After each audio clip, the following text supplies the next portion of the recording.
Sorry, guys. What up, y'all? It's your man, Abuamerican. Apologies. Was reading some questions. I don't think my guest is going to show up. I tried, but here we are.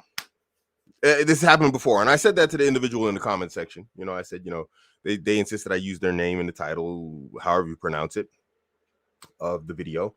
And I said, when you show up and you do your part, then I'll put your name in the title. They insisted.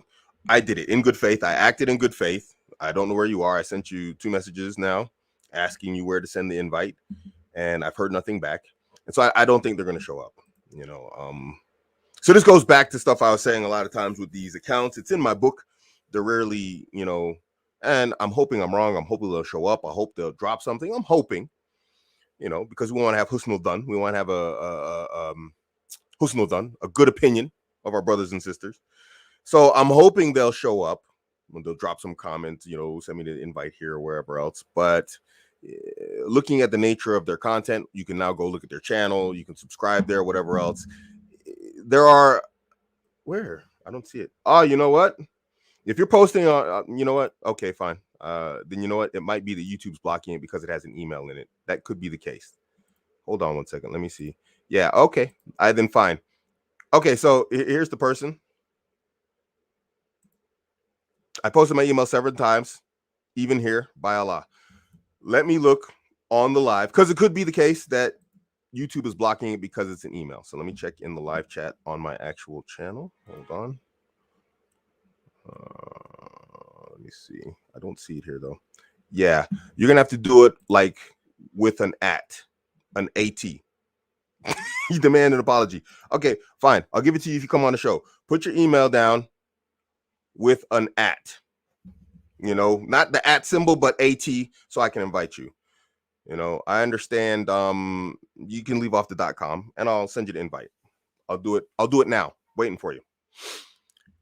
So this is the person in the comments right here. They have an entire channel. They make I don't know how to describe it. Let's let them describe it. I'll wait for them to put their stuff in the chat. I have 2 questions from people, but I think both of them were worthy of their own show. So we'll wait for those. One, that'll probably, I don't know when I'm going to do the shows, guys, because as you know, I'm moving to Berlin. I will be, posting those videos.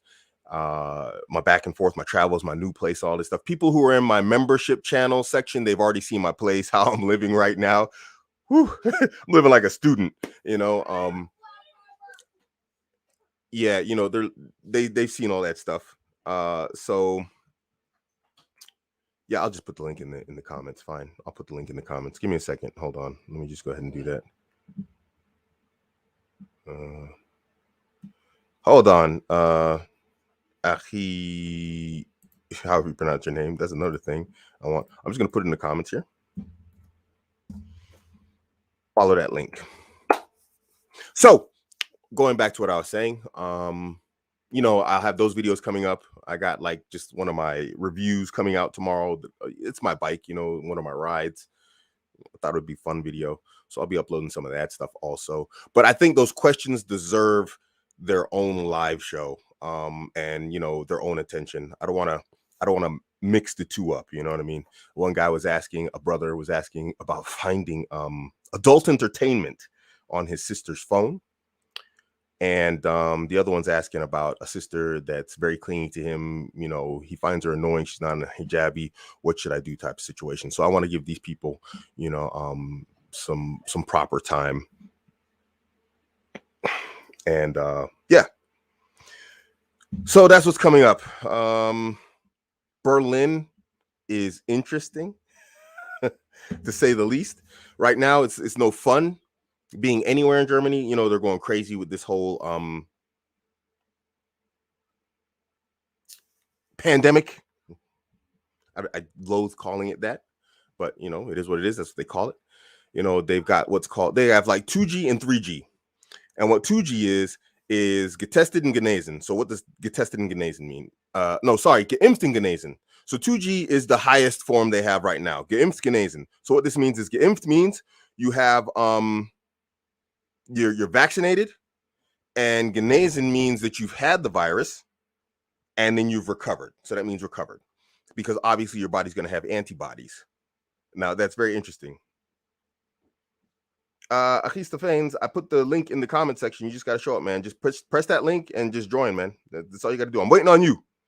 So we're here waiting for you, man. So right now, Germany wide, it's 2G, genesen, so vaccinated or recovered. And I find this very interesting. I don't want to go too deep into this topic because this is a number one way to get like on YouTube's like radar in a bad way. But I find it interesting that they're trying to push for a mandatory vaccination when they accept that your natural antibodies are acceptable in terms of taking part in public life. So good example, I went to IKEA, I bought some IKEA furniture, and when I wanted to go into IKEA, they actually asked me if I was like recovered or if I was vaccinated. And you can't go shopping in IKEA if you're not vaccinated or recovered. Now, obviously, you guys know I'm recovered. I don't know if that is obvious, but 2 years ago, when it first all started, I got the bug, and I went and got a blood test done. Like, when did I get that blood test done? About 2 months ago. Yeah. About 2 months ago, and my antibodies are still like considered high to the point that I'm still considered immune. So, I'm considered recovered. But they say they only accept the recovery test and document from 6 months ago. But here I am 2 years later, still got the full antibodies. So it's a bit strange. So right now, Berlin is on like extreme lockdown. And if you go on TikTok, you can see, because my TikTok's only news, it's the best news in Germany. You want the fastest news in Germany? TikTok is the place. It's amazing. So I curate my TikTok and all I get is news, what's going on in Germany, some technology stuff, whatever else. And they're literally going around with guys with like MP5s into stores, into restaurants, and they're going in there armed up. Where's your papers? Are you vaccinated? Are you recovered? It's crazy. It's insane. It's like they're going into a cartel drug bust with guns out, aiming and whatever else. It's just crazy. So yeah, it's obvious the individual is not going to show up. I put the link in the comments. I'll do it one more time. Again, good faith. So now you guys see what I'm talking about. When I say I do things in good faith, and when you guys ask me to be nice to these people in the comment section, when they come to my video and they're rude and whatever else, and I'm rude to them, I don't come for people. I show everybody good faith. I do. I show the people the respect they show me. Now, this person's all over the place. I don't like what they do. I find it derogatory and, attacks and whatnot in regards to their channel and what they do. But nonetheless, I've shown them their respect. They've been polite in the chat for the most part. I go at them because they go at me on their channel. Benefit of the doubt was given. The opportunity was given. There it is again, the link. But we're already like almost 15 minutes into the video. I've dropped the link now twice. I just don't think they're going to accept. I'd like to be wrong. So we're going to go with the secondary topic. And that's these questions. Now, if the person shows up, we'll accept because I actually changed the topic just for this individual. I put someone with a serious issue to the side to address this individual's issues. And I'm more than happy to be respectful and have respectful back and forth in conversation and get to the bottom of all this stuff. Why, what, whatever else, how you actually say that name.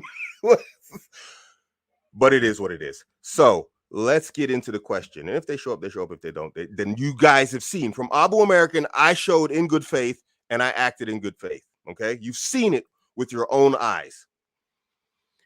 So I get a question from obviously an anonymous person. We're going to leave them anonymous. It's an anonymous account, but we're not even going to, go into identifying them. It says, Assalamu alaikum, brother. I say, wa alaikum assalam wa rahmatullahi wa barakatuh. Ya akhi kareem. He said, I need some serious advice. And it is a serious situation. I was using my sister's phone and I suddenly opened her web browser and saw some adult entertainment content and weird anime stories. I'm totally destroyed by this. Please advise me something I can do. Okay, so here we are. Yeah, they're not going to show up. They're not going to show up. I'm pretty sure of that now. So listen, in regards to this brother and your situation, there's a lot you can do, but you're going to have to think about the results. And obviously, I'm not saying don't do anything. I'm going to give you some options. Not doing something, doing nothing at all is not an option. Okay. That's the worst of all the options that you could take. So the first thing you can do is ignore it, act like you didn't see it. And that's the worst of all the options you can take. Because we obviously know that from the Sunnah is that if you see an evil, you should stop it with your hand, speak out against it. And the lowest of Iman is to hate it with your heart. Right. So if you choose to ignore it, then you're in the position of the individual in this hadith who at the lowest level of their iman is to hate it with his heart. And obviously that's our starting point. We want to hate it from the heart, but you want to take action, which brings us to the second point. And we're going to follow the chain of action here that's from the Sunnah. The next thing up, which is to speak out against it. And this is probably the best because there's not really a lot what you can do. Wa alaikum assalam wa rahmatullahi wa barakatuh to everybody who's showed up. And so the next step that you can most likely take, Ya Akhi Kareem, is to speak to her on it. Now, you have to understand that if you approach this topic with your sister, this is going to be very, very sensitive. And there's an outstandingly large chance that she's going to react very poorly. And when I say react very poorly, I mean, she is going to turn against you. She's going to be angry.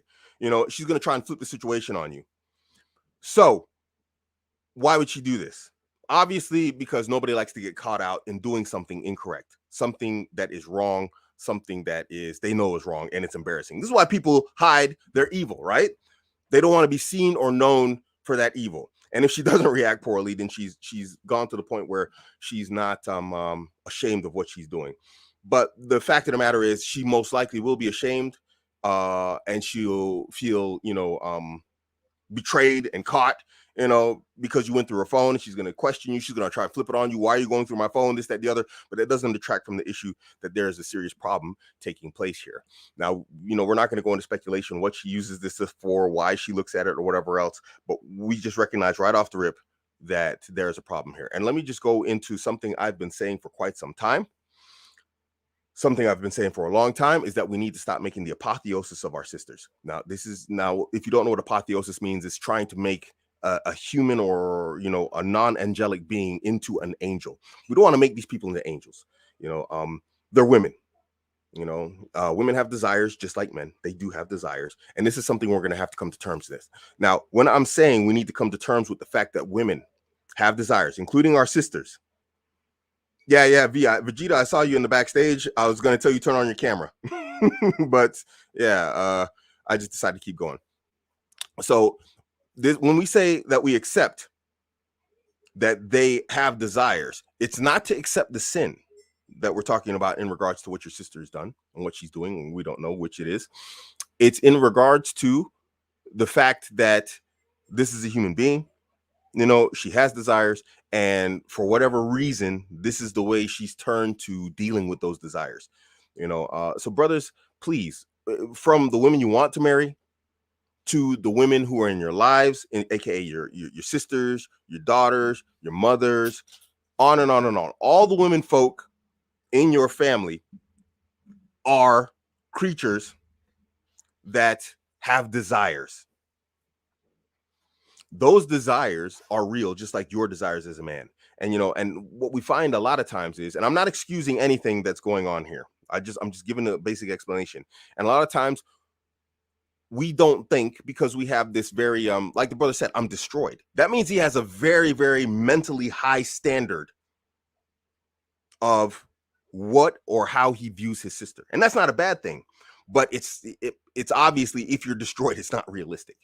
My daughter's 21. I'm trying to get her married. There's no question in my mind that she's a young lady who has desires like any other young lady. She's in her reproductive prime. It's an absolute must to get her married as soon as possible to the best possible man I can. First off, religiously, then after that, anything that comes into place after that. But I don't fool myself, and I don't make myself believe or make believe that she's not a creature with desires. So that's the first step for you, Ya Akhi Kareem, is to start seeing her not only as your sister and the Muslim that you see, but also as a human, like any other human. What the beauty of Islam is that we we have rules and regulations, and we have limitations set by Allah on how we are supposed to respond and use these, or react to our desires. So when you speak to her, you need to speak to her accordingly, like that. Like I just said, say, hey, look, sis, um, I want to talk to you about some stuff, blah blah blah. You could do the script, whatever else, how you wish. But I'm just saying how Abuamerican approaches this. I know you got desires, or I know you're a human being, and I don't have any, extraordinary expectations out of you. I love you because you're my people. This, that, the other. Go in and make her feel at ease and relaxed, that she's not going to be negatively judged, that you're not going to spread her dirt in the streets. And you shouldn't do that, because it is not permissible for the Muslim to spread the sins of another Muslim, no matter how close they are to you, no matter how far they are from you. It is not permissible for you to spread the sins of the Muslim, and your sister's a Muslim, so leave it, between you, her, or her, Allah, and you, because you know about it now. And speak to her, letting her know that this is between us, and I'm your brother, I care for you, and this is a problem. Now, this is obviously an uncomfortable conversation. We're talking about matters of human sexuality with your sister.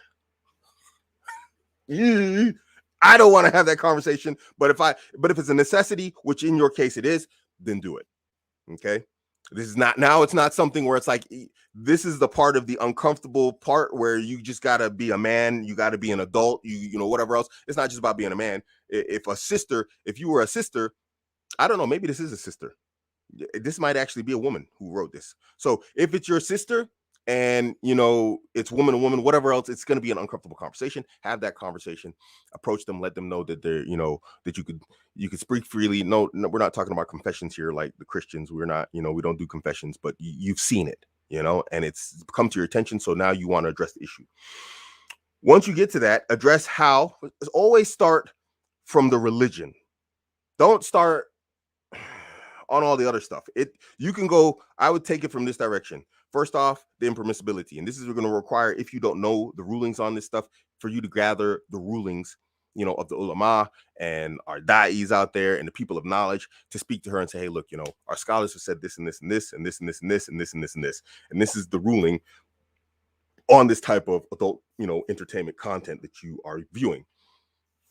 You want to do it in a good way. Again, you don't want her to feel like she's being judged or she's getting whacked on the head, although technically that's kind of what you're doing. You want to remind her of the fear of Allah, the taqwa of Allah, obedience to Allah, and how goodness comes from that, and then you want to take it into like the social sciences direction. Say, hey, look, you want to get married. You obviously need to get married. You have desires. That's why you're watching this stuff. It doesn't make sense otherwise. Who watches just this stuff for entertainment? I don't know. Maybe someone can tell me. I don't think there's any other reason why you'd watch it. It's because it's a type of fulfillment of your desires.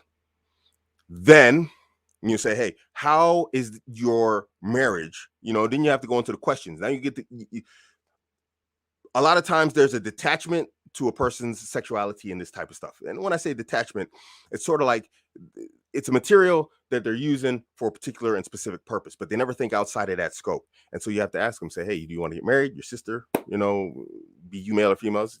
Obviously the question, the answer is most likely going to be yes.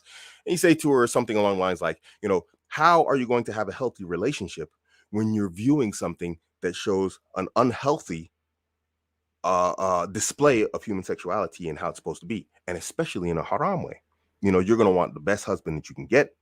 You're going to want to have a good, healthy family, a good, healthy marriage life. And if you go into this stuff and you're always watching this, or you become addicted to this, your connection and your idea of what human sexuality is going to be distorted. And I'll give you a classic example.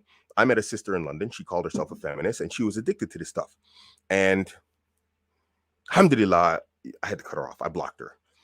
But one day she just went off on a spree, and she told me a lot of the ideas and the concepts that she had in her mind. And I was like, yo, where does this come from? And it turns out she had a porn addiction that she didn't realize she had, and I was like, oh, okay. And then, discussing this habit of hers, it was quite consistent. And I was like, look, yo, you got some illnesses in the mind going on. You got stuff that I can't. How are we going to get married? Already her concepts go beyond anything that I'm willing to do, so I'm like, yeah, you're going to have to find somebody that's equally as sick as you. I didn't say it like that, but that was in my head, in order to have a relationship with, because you can't take a healthy person and put them with a sick person and expect the healthy person to make the sick person healthy just by contact. It doesn't work like that. Normally what happens is the sick person makes the other sick person, the other person sick also. The concept of like, we take a sick person, put him with the healthy people, and then all the, he becomes healthy also. No, usually what happens is everybody else just gets sick because it's a contagion, so explain that to her also. It's like, so let's say we do get you this man and he's a good dude, but he's not what you expect because your ideas that you have gotten from this adult entertainment industry is highly distorted. And it is, from performance to size to this to that to what they're willing to do. All of this stuff is off our scope and off our radar in general. We should have no concept and ideas about this.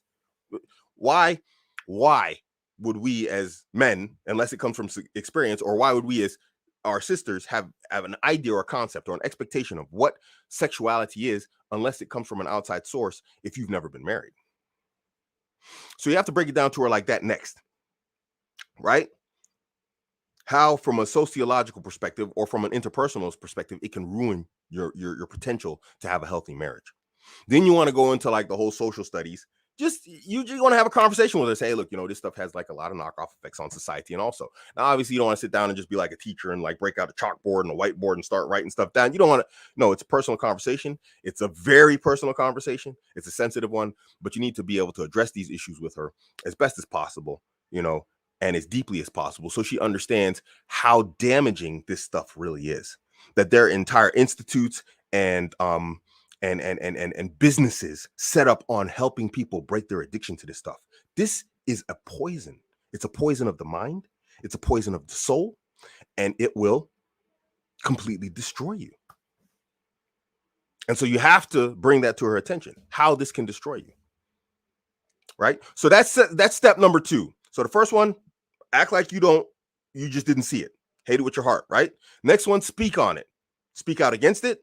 That's the next highest level in Iman. The third highest level in Iman is to actually take action and do something about it. So now this is the hard part. Now, if you want to go hardcore and it's going to take Iman, it will.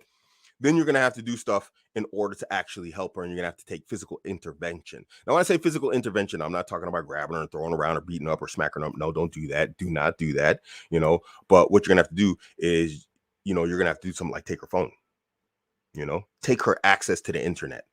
Now, if that's going to have a positive result, I don't know. To be honest, I've never been in this situation except for one time. I had some issues. I had to actually, destroy some phones, but that wasn't because of, adult entertainment information, or social media or whatever you want. What is that called? I mean, I don't want to, I don't know what you call it. Adult entertainment media. So yeah, that's what that's what I'm talking about now. Action. This is what I'm talking about right now is action, taking action. So you could take her device from her, but then it still doesn't change the fact that you're going to have to go to the second level, which is to talk to her about it. Because if you just take her phone, you walk out the room or whatever, so I've taken your phone, I found the adult entertainment on your phone, boom, and you just walk out the door, she's not going to learn from it. She's not going to get the benefit. She's just going to be mad. You took my phone, you went through my phone, you saw my personal stuff, blah blah blah. She's going to have a highly negative reaction. So take her phone and you have to still speak to her. You're still going to have to do that no matter what. And you speak to her in a good way. That doesn't change the fact that you treat your people in a good way. And Allah speaks to this in the Quran, paraphrasing that when Allah was speaking to Muhammad, he said, "Verily, if you had been harsh with them and harsh-hearted, verily they would have dispersed from amongst you." Meaning the Sahaba. That if he had been harsh with the Sahaba, they would have left him. Nobody would want to hear what he has to say. Nobody would listen to him. So you're gonna have to take that same approach with her, obviously, more so because she's your family. She's your people. You care for her more than anybody else. And in taking her phone, you have to explain why you're taking her phone. You have to explain to her, that we're going to have to work on some solutions in order for her to earn back the right to have her phone. And you have to make it so it's an action that she has to take in order to prove that she's worthy and she can be trusted with that material and that content, because it is a responsibility. These things, it's a responsibility, and if we're going to be irresponsible with it, then there has to be consequences. And this has to be on our interpersonal level. We can't go out and just snatch people's phone across the street. But in a society, we already have in society an example. If you drive recklessly, society tells you your license is not a right, it's a privilege. You've lost your privilege because you have proven to be reckless. It's the same thing with these phones and social media and our family members, be they male or female. If you're reckless with this stuff and you're doing stuff that's harmful to yourself or to others around you, it's bringing harm and whatever else, there are consequences. You have to re-earn that right and that, you know, that privilege to have that device. And it is a privilege. I don't think it's a human right. You have access to a phone. You can call emergency 911 from a house phone or whatever else, but you don't have to have access to adult entertainment. That's not a human right. And so you're not denying them the human right. It's, you know, and you want to put them in a position to where they have to re-earn the trust and the ability to show that they can responsibly use social media, you know, in a way that's not considered unhealthy and self-damaging or damaging to an individual that they might get married to. Because be it male or female, if you have one of these addictions, and this is just the general advice to everybody, if you have one of these addictions and you go into a relationship, you are in some way or form going to harm that person also. You're going to harm them. There's no question about it. You're going to cause damage because you're damaged. And so what does damaged stuff do to other stuff that's not damaged? You put it up next to it on a shelf or whatever else. Damaged stuff, it tends to damage the stuff next to it, right? So the stuff that's closest, that's damaged, it's just dangerous to put that together. So take it from her and give her tasks or whatever else. I have no experience on this, but you know, I'm just thinking, you know, you can't just take it and then like, all right, I'm gonna give it back to you in 1 week, and she's learned nothing from it. You know, you gave her a good lecture, talked about, you know, the religion, you talked about social, whatever else. And she's at a position where she's literally surfing anime and adult entertainment stuff. You know, it's going to, you know what I'm saying?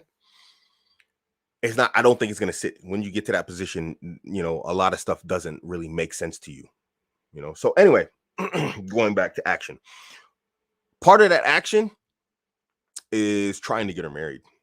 You know, it would appear, and we might have to get the advice of a professional on this. Maybe I should try and find a professional who's like really like a professional in this field and have them on and discuss this with them. Because I don't know if this is a solution, but we understand that a way to deal with the desires is to get married. So we're going to take the sunnah option, but we're in a different, I don't know. No, it's the solution. Get married, because we can't say, I'll explain my reasoning why getting married is part of a solution to this type of entertainment. Back when the Messenger of Allah, peace be upon him, was alive, you know, we had people, we know from the Sunnah that people actually, you know, committed acts of zina with one another, and that the hudud was actually exercised, right? So this is really okay, although this is not that, obviously. People back then took action on it because there was no adult entertainment back then. The adult entertainment wasn't another adult, you know?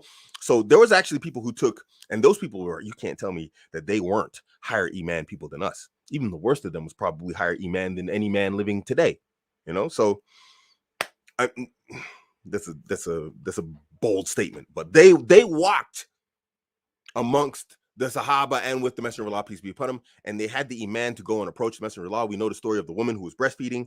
She had the Iman to go to the Messenger of Allah, peace be upon him, to speak to him on a matter. You know, she had the fear of Allah, and she knew the hudud. She understood the consequences of her action, and she went to the Messenger of Allah, peace be upon him, to have the hudud rule her, which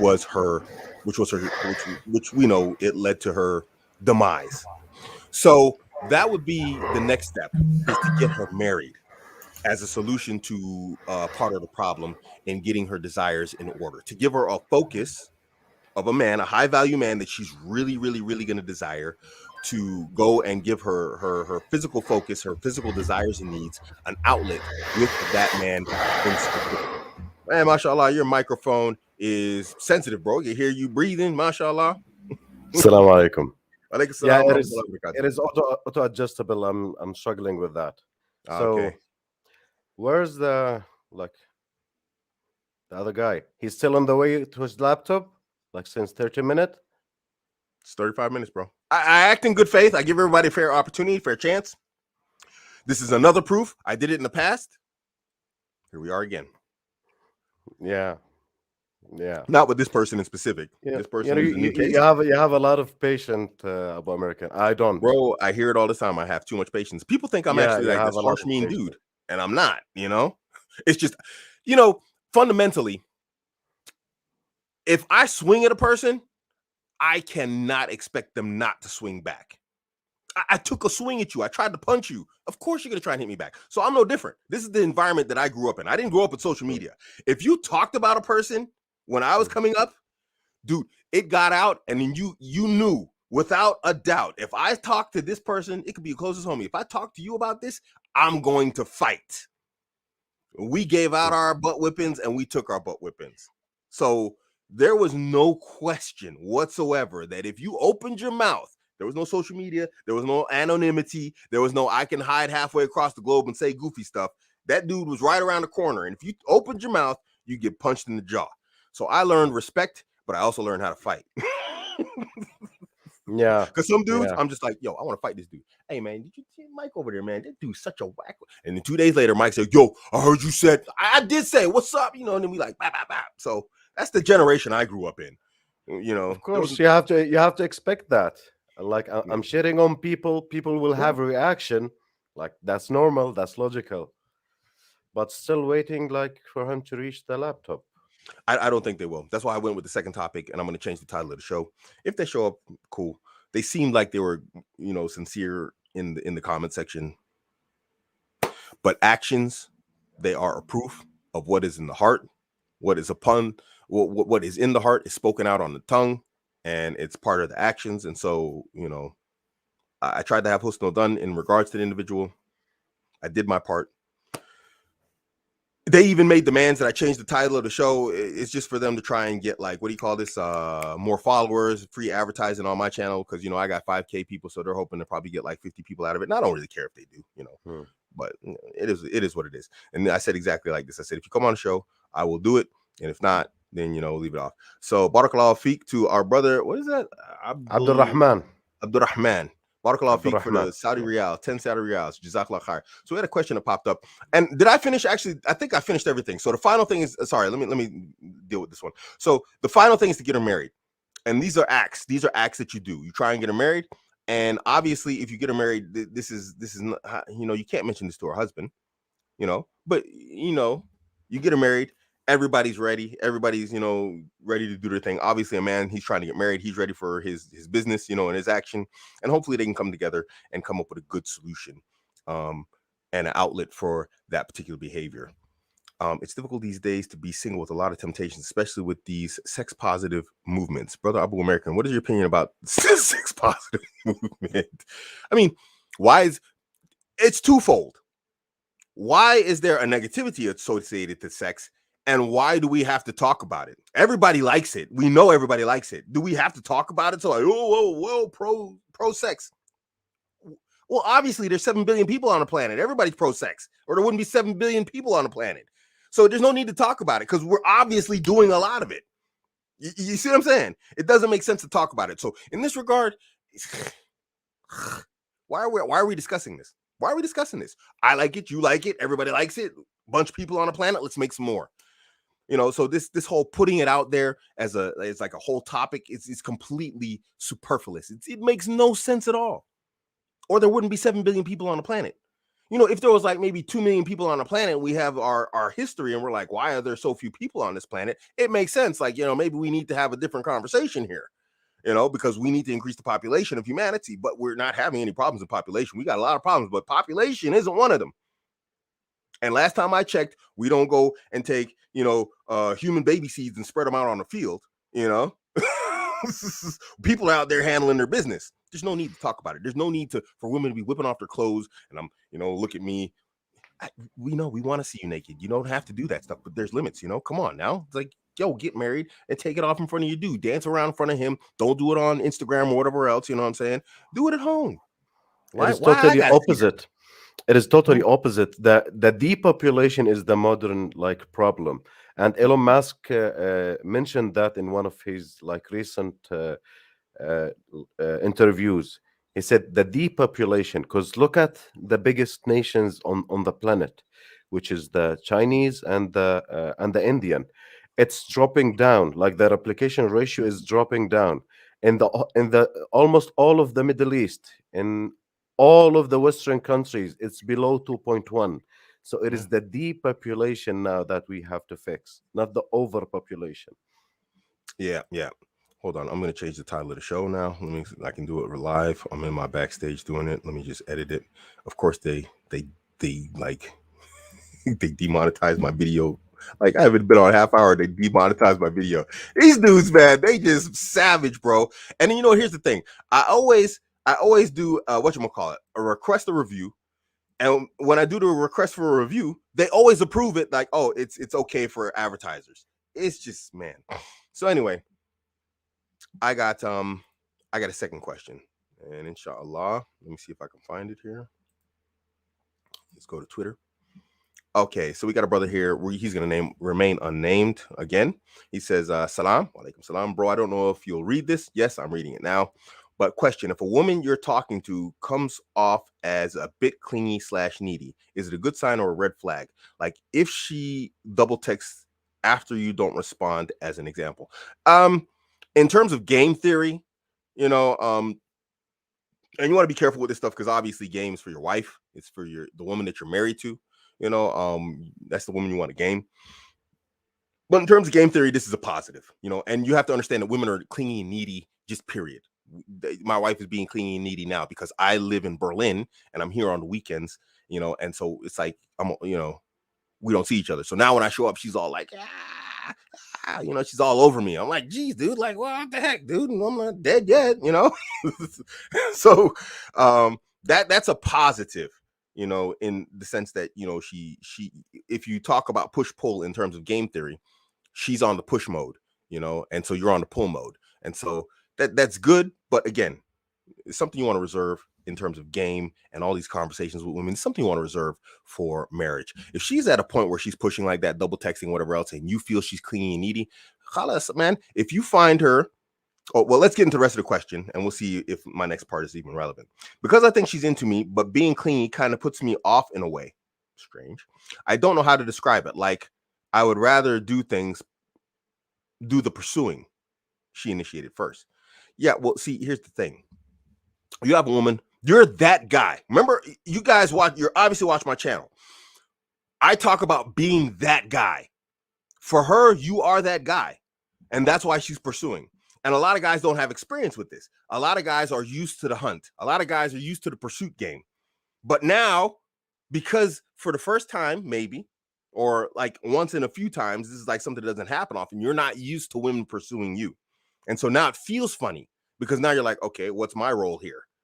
You see, so you shouldn't feel put off by it. You should actually feel complimented. This woman sees you as that guy. And that's why she's coming at you so hard. She's quite attractive, though, and praise, but doesn't wear hijab seriously. She says she plans to start wearing it again.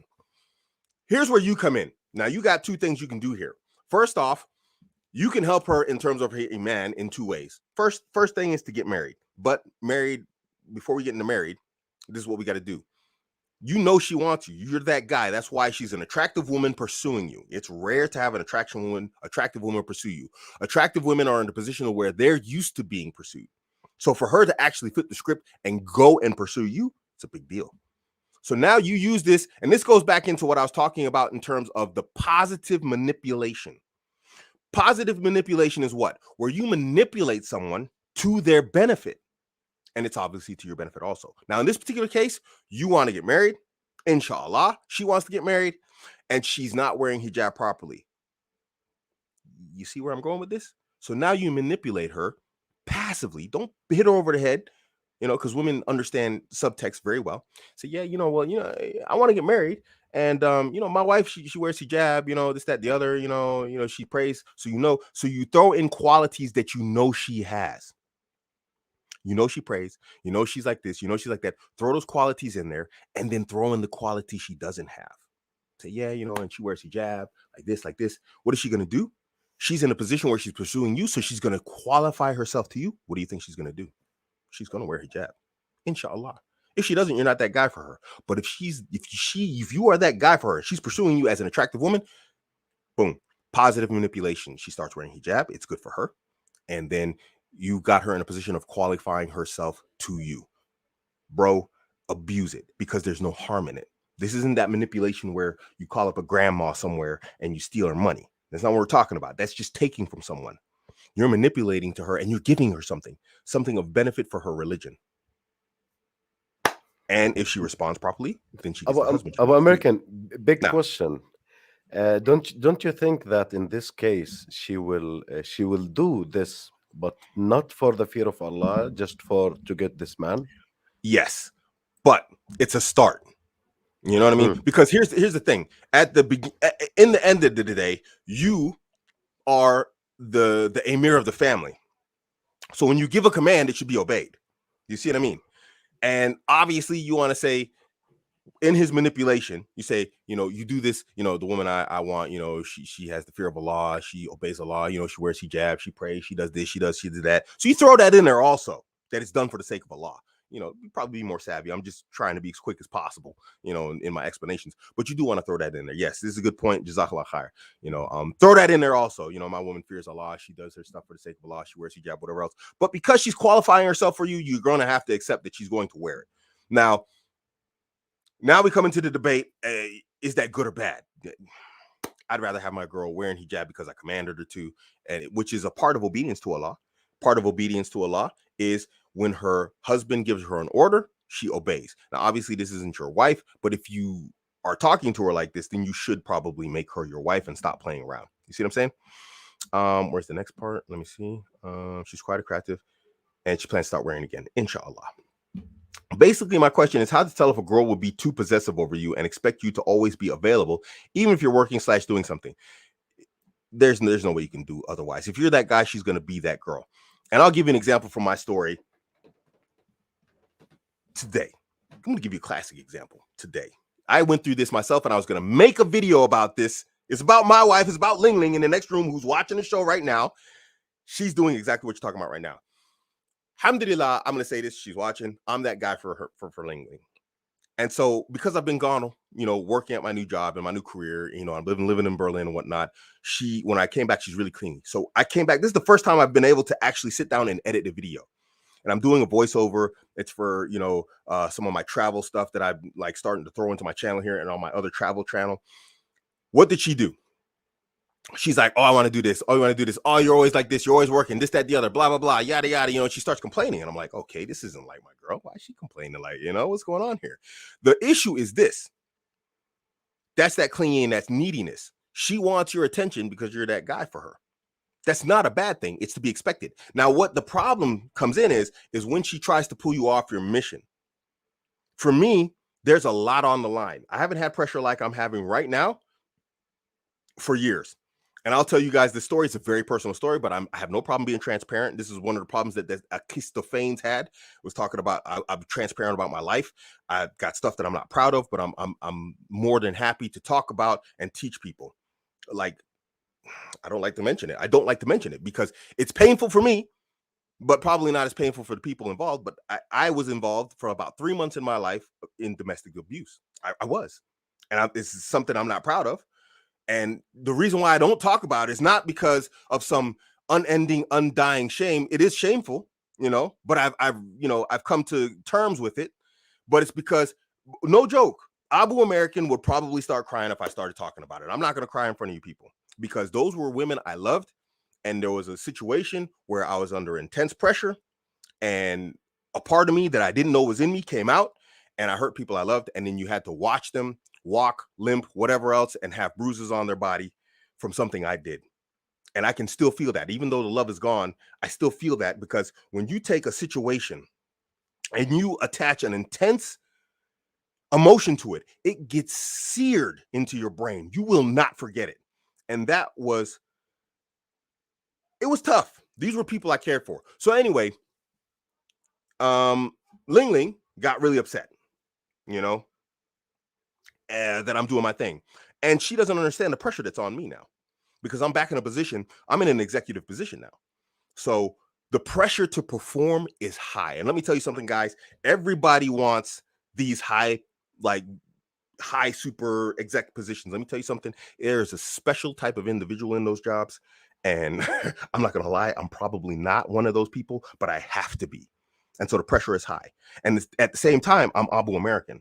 And so when I come home, I have to work on Abuamerican, and I have to work. This is a work computer that they gave me. This is my work computer. I drove 7 hours one way to be with my family on a weekend. I have my work computer with me. She will tell you, I had a dream about my job, and I woke up and I started writing emails and team chats.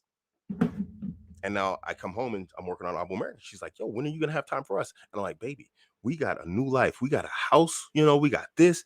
Bills got to be paid, whatever else. Mouths got to be filled. I can't be regular anymore. When I was living here, this place, I could like throw 3, 4, 5, 6 a year's rent at it. This place is nothing. I'm in a place now. My place monthly, and I'm not bragging. It's a stress for me. It's not bragging, but my monthly rent is now the paycheck. It's higher than 60% of Germany's income. If you make over 1,800 euros a month, you are technically in the top 10% of Germans' money makers. And my rent is higher. Interesting. My rent is higher than their salary. The pressure that's interesting. is on. Yeah. So I don't get a break. I don't get a day off. Guys, that's the burden of male performance. So when I come home, I got to work on Abuamerican extra hard, because I got to make sure the money comes in, because what if happens tomorrow? Performance is absolute. They don't care about anything at this company except performance and your outcomes. And if you fail, we're in a position where you fail big, and that's it. You're gone. That's it. You cannot not perform. So the pressure's on. I got to be the absolute best Abuamerican I can be. I got to be the absolute best Craig that I can be for those people. So it's not a problem for her to be clingy, but she has to understand you are on a mission as a man. And that mission makes you and puts you in a position to where she's under your care. And this is why I said this comes into the personal thing. Ling Ling has only seen me win. She's never seen me lose. She only seen me win. So now in her mind, when she's on me, come shopping, come this, don't do that. You could do the live some other time. You can edit the video some other time. She's coming from the perspective that there's an automatic expectation that I will win. But she doesn't understand, because she's been a housewife since she's got here, 5 years, almost 6 years. She doesn't have to answer to another man. No guy tells her, go get coffee or where's my TPS reports. I make sure of that.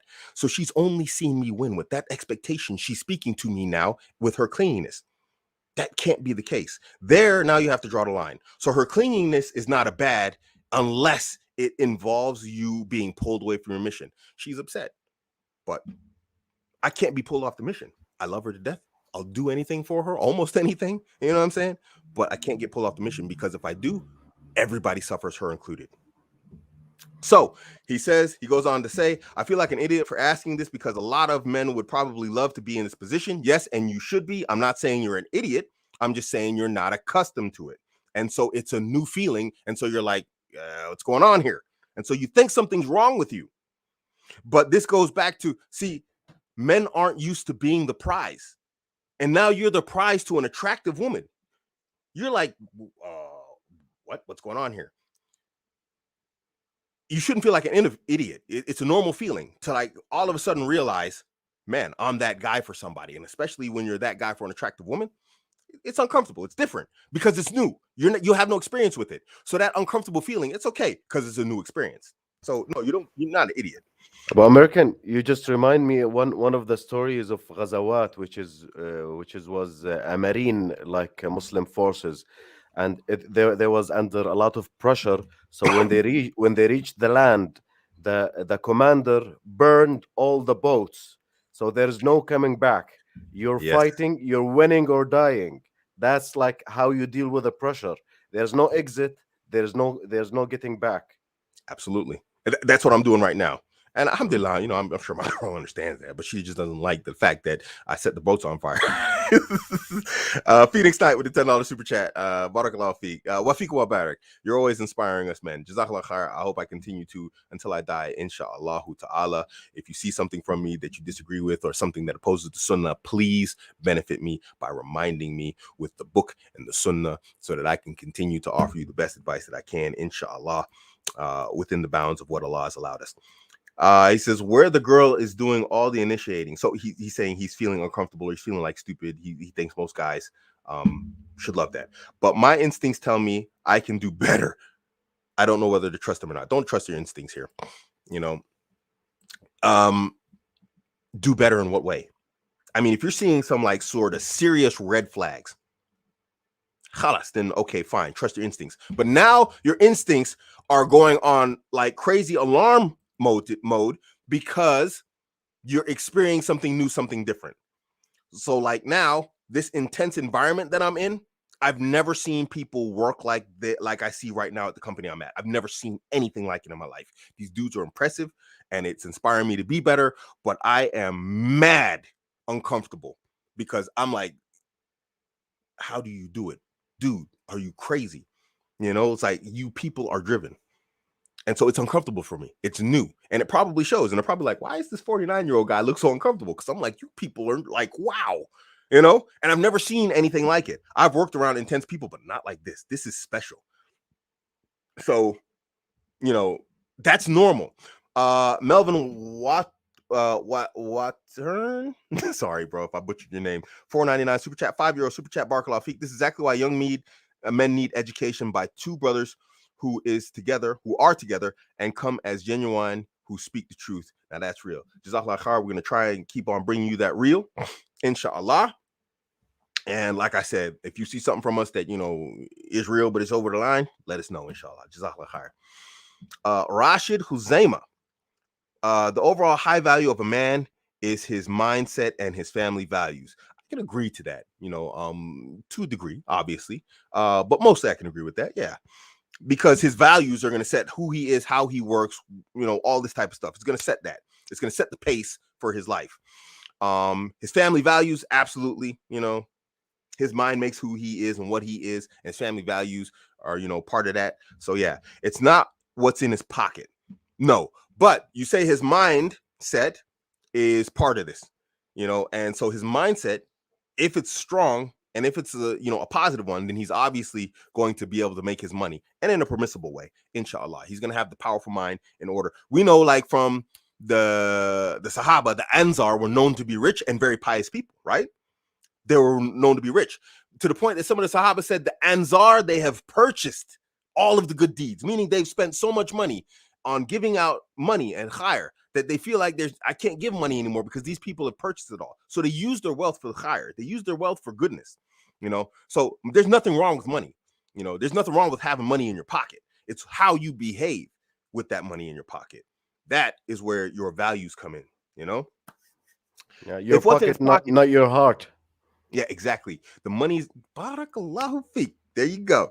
Oops. The money is in your pocket. It's not in your heart. Man, jazakallah khair, man. Barakallahu feek, bro. What is his pocket is taken away tomorrow? What would his value, principle, and purpose be? That doesn't change because again, like our brother, Coach Kareem just said, the money is in his pocket, not in his heart. So I agree and I disagree with you, you know, but you make some good points. Jazakallahu khair. Okay, Abu-American, let me go off here because Now, I got please. I got I got a little bit excited. I thought like Charlie Chaplin would show on, but like he didn't come. So let me go and finish what I was doing. Okay, Thank you inshallah. for having me, Abu-American. Keep it up, Thanks for coming keep it on, up, bro. bro. Nah, Keep it up, inshallah. bro. Barakallahu feek. Inshallah, I will.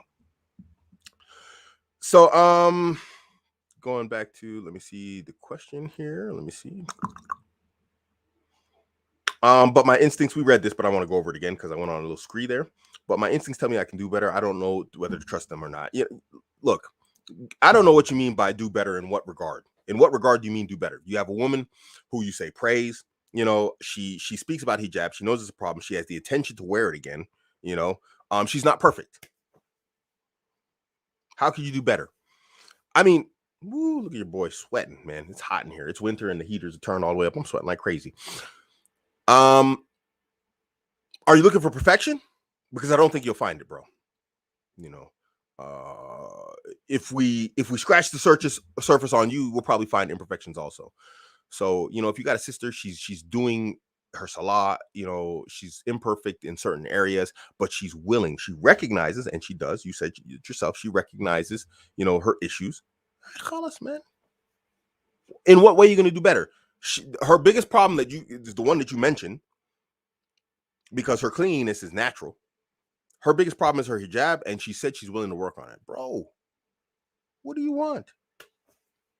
Achi, vet her, go over the rest of the necessities in vetting her personality, her character, her actions, mostly on social media and all this type of stuff. And she passes it, bro. What are you delaying for? Don't delay. Don't be on here. Listen, guys, don't be on here chatting up these sisters for weeks, months, years, whatever else. She's down to get married. Get married. Khalas, man. She's good. Say, look, you know what? Strike a deal with her. I have no problem with transactional relationships.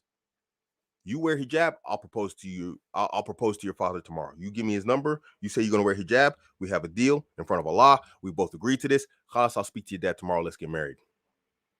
Because there's no reason for you to be talking to her otherwise. Bro, do it, man. Make the deal with her. Cut the deal with her. Because you say she's pursuing you, she's going to do what it takes. And you know, emphasize that the hijab is worn for the sake of Allah. But say, hey, you know what? You wear that for the sake of Allah? I got it.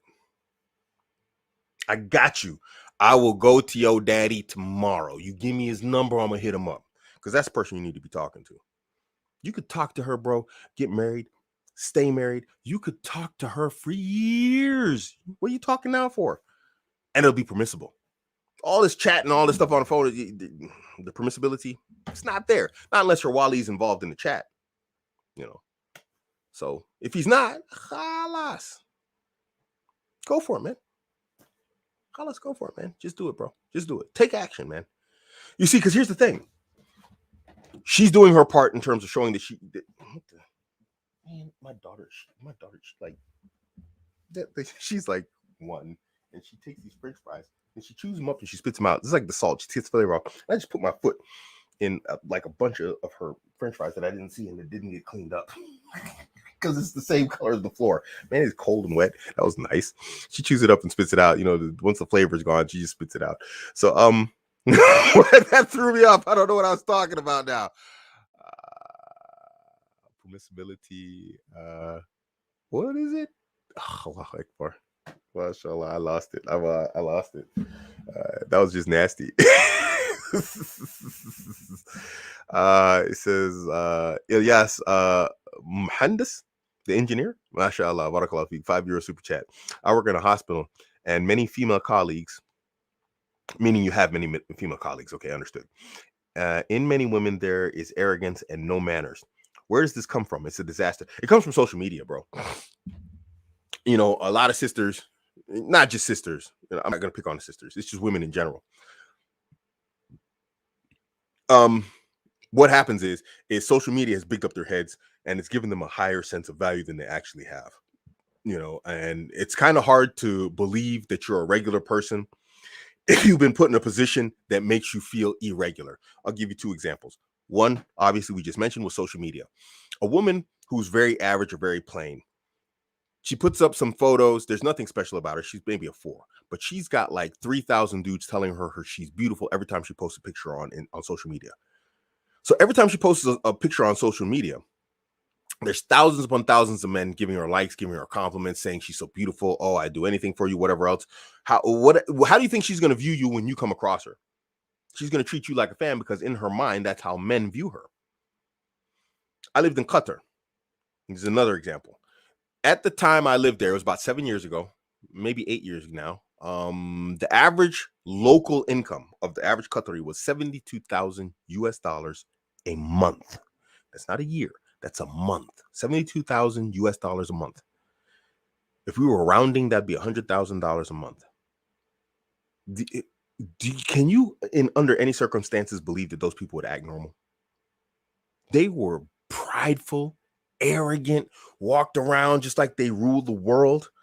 And how can you not act like that when you're scoring $72K a month? It'd be difficult. That would mess my head up. And I consider myself a very stable personality and character. But you put 72,000, 72 G's a month in my pocket, that's F you money. I'm going to be acting like that. What'd you say? Man, F you. I just won't care. How can you care with $72,000 a month in your pocket? You know, and they talk about rich people in paradise. You know, the Christians talk about it. I think it's even some narrations in Islam about it. How do you not have some crazy distorted view of the world with that much money coming in every month? So now women are in that position when it comes down to compliments from men. So yeah, maybe you can feel like that because that many compliments are coming on, but is it realistic? No, because a lot of those guys that were walking around Qatar like all arrogant or whatever else, one of the reasons why I left Qatar is because I would grab them dudes up, smacking them around, throwing them around. I was just like, these are Muslims. I can't be doing this. I lost, you know, and this is part of the time when I was talking about my whole domestic, you know, problems that I was having. I was in an entire absolute state of just, it was fight or flight. And I now realize the environment put me in a position of fight or flight. And I chose fight. I'll always choose fight. If you give me an option, I'll always pick war. That's why when people come at me, like this person who the show was supposed to be about, I just told them, it's like, you know, if you come at me, I'm gonna come for you. I just don't back down. I can't back down. Win or lose, I'm gonna fight. And so I chose war. So yeah, war. And so now these sisters are in a position where they're like the people who are getting $72,000 a month. But the reality is the average person, figuratively speaking, can smack them up. Just like I was the average dude, wasn't making 72,000 a month, but I could beat those dudes up. There was not a single one of them that I couldn't just thrash entirely. Probably to this day, I've only gotten older, but I've just gotten better at fighting. You see what I'm saying? So all that money doesn't really benefit you. There's no reality behind it because you can't protect it. You have to pay someone else, whatever else. These women are the same way. Yeah, you got all those likes or whatever else, but why are they single? Most of them are single or they're married to very average guys. Why? Because of reality. So it's not their reality. Harris Asif with the $5 super chat. What job title do you hold? How did you land a job at a big company without a degree? Mashallah. I'm still in uni, so I'm trying to get some ideas. I don't want to talk about my job.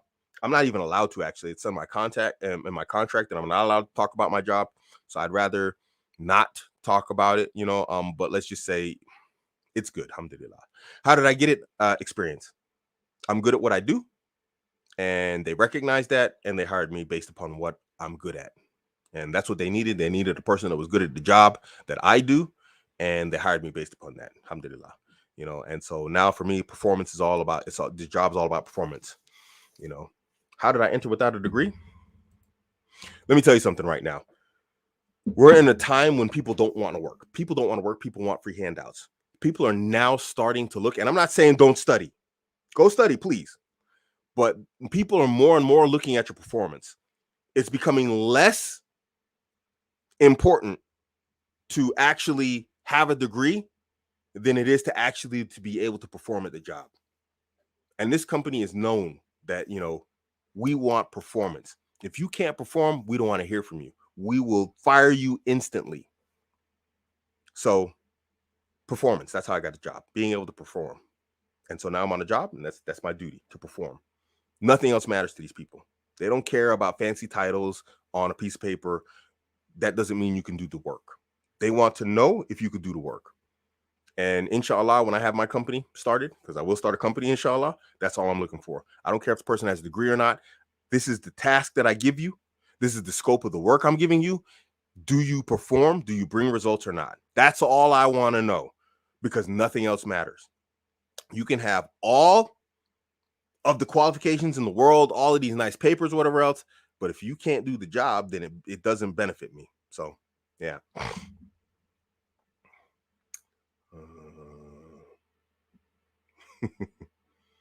So, yeah, that's how I got the job. Alhamdulillah. And now it's just upon me to prove that, you know, I'm that guy that they think I am. And I am. Alhamdulillah. That's why I dream about this stuff. Yes, I lost a lot of weight. Have I lost weight? I've lost a lot of weight. It's dropping off of me. I live alone.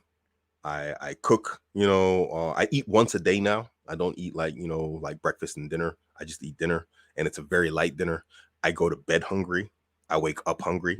I spend most of the day hungry. Um, I'll eat an entire lunch meal, you know, and I'll still be hungry, So I'm home now, and I'm not really hungry, because my wife's here. She's cooking. She's doing everything for me, but I just do the absolute minimum. And there's a documentary. It's called Human Resources. If you watch it, they talk about how hunger actually changes how you think and how you problem solve, and it's only positive. And I don't do it on purpose. It just works out like this. I just don't have time right now in my life to actually eat, properly. And when I say properly, I don't mean I'm just eating junk food. No, actually I am eating junk food. I'm losing weight while eating junk food, but I eat junk food once a day. I do my push-ups, whatever else, but that's it, man. I'm not really eating regularly, and it's not a bad thing. It's not a bad way. I've never made money like this in my life, but it's just, just I don't have time. I'm literally in a position and in a job that a very small percentage of men occupy. There's women at that level also, but it's a special type of person that's very driven. And I see now why people in the executive branches are all underweight. Everybody in my department, except for two people, they are highly underweight. You know, and they're driven people. They do athletics. They box. They do jujitsu. There's a guy in my department, boxing and jujitsu. We train together. He's actually the guy who hired me. The guy, my direct line supervisor, he's a marathon runner. It's a particular personality type that's at that level, and I never thought I'd be in that type. And so it's upon me to actually now, behave accordingly. So my diet is just based upon food no longer being, well, food was never the center of my life, but it's definitely like it's just a support crew. You know what I mean? It's just support now. It's just like you do it because you have to. You don't do it because food tastes good. You do it because my body is saying I can't perform any further if you don't feed me.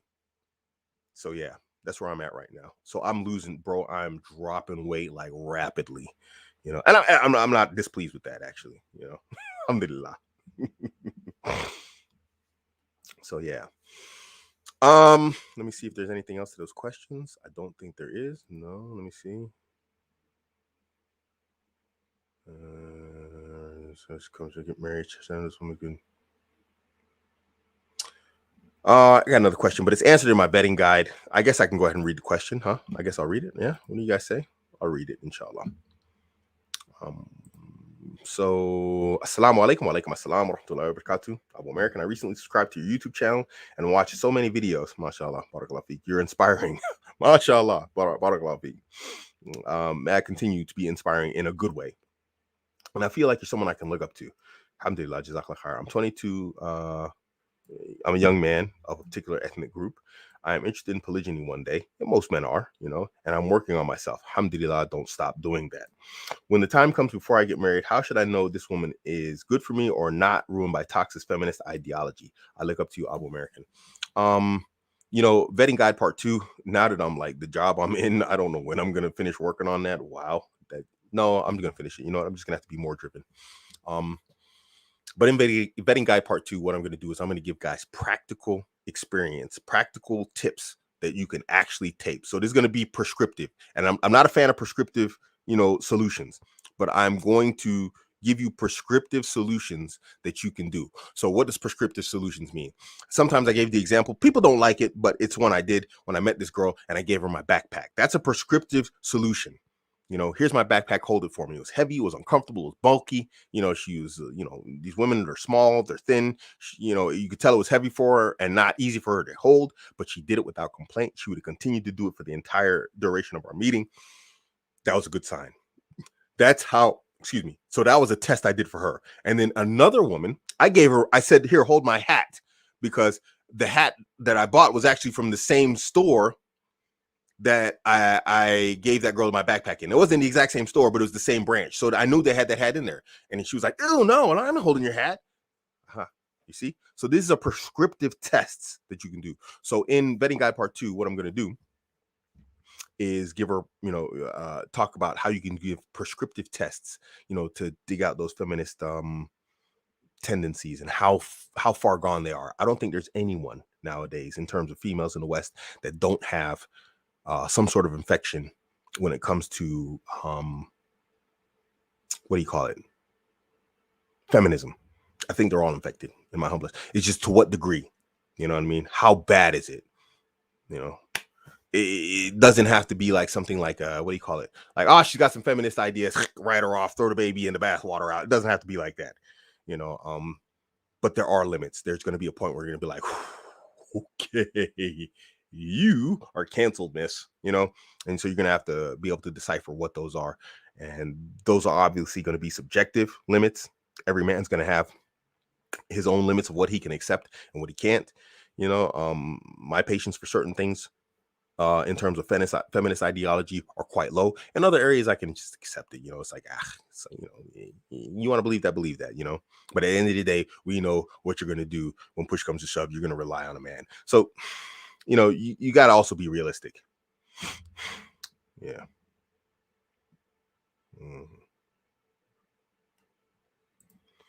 This is very subjective. Wa alaikum assalam wa rahmatullahi wa barakatuh. What does being strong mean? What are conditions of being strong?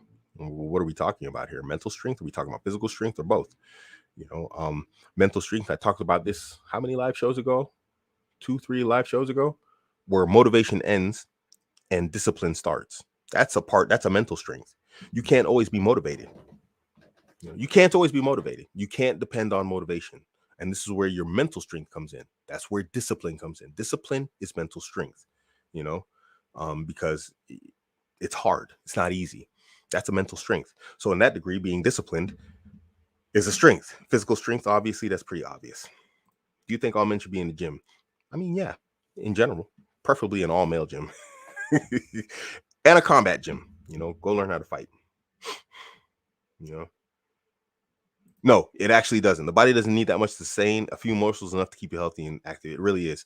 I'm surprised at how little my body gets by on nowadays. You know, I mean, and I'm perfectly, you know, you see me, I'm energetic, whatever else. I can do my push-ups and all this type of stuff. So I'm fine.